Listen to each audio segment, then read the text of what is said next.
जय डुग्गर जय डोगरा जय मां डोगरी। दोस्तों क्या हाल चाल तुंदा सारें दा? ठीक ठाक होगो, उम्मीद है तुस सारे खरे होगो, ठीक ठाक होगो।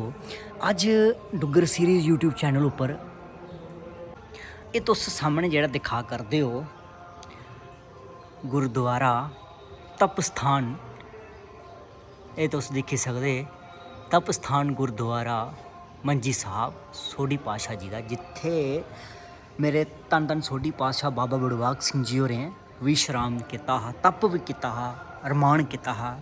ये तुस दिक्खी सकदे सामने तुसेंगी अस पूरा दस्सने दा प्रयास करगे इत्थुआं इस चाल्ली। ये तुस दिक्खी सकदे सामने धन धन सोढ़ी पातशाह बाबा बड़भाग सिंह जी महाराज इन्हें इत्थे विश्राम कीता हा। जिन्ना असेंगी पता होग उन्ना अस तुसेंगी पूरा दस्सने दा प्रयास करगे अपने यूट्यूब चैनल राहीं ते कन्नै फेसबुक पेज राहीं। ये तुस सामने दस्सना तुसेंगी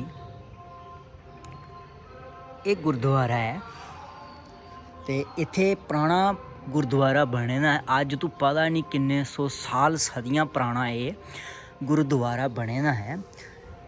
तप स्थान गुरुद्वारा मंजी साहब ते कन्नै भैरी साहब कन्नै धौली धार, ये आपूं बिच्चे जेह्कड़े हैन मते गै ज़्यादा रलदे मिलदे न, है ना।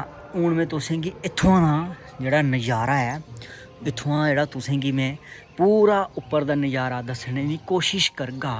ये तुस दिक्खी सकदे दोस्तों ते मित्रो, इत्थुआं तुसेंगी पूरा उन्ना अ'ऊं दस्सने दी कोशिश करगा।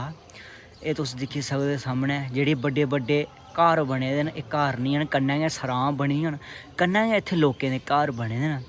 एह् तुस एह् बी दिक्खी सकदे सामने धन मेरे सोढ़ी पातशाह बाबा बड़भाग सिंह जी महाराज, धन उना दी लीला, है ना। एह् तुसेंगी पूरा दस्सेआ है मंजी साहब गुरुद्वारा। इत्थुआं दा इ'यै रहस्य है, इत्थुआं दी इ'यै परानी कथा है, इत्थुआं दा पराना इ'यै है कि मेरे जेह्ड़े सोढ़ी पातशाह बाबा बड़भाग सिंह जी हे उ'नें इत्थै तप कीता हा।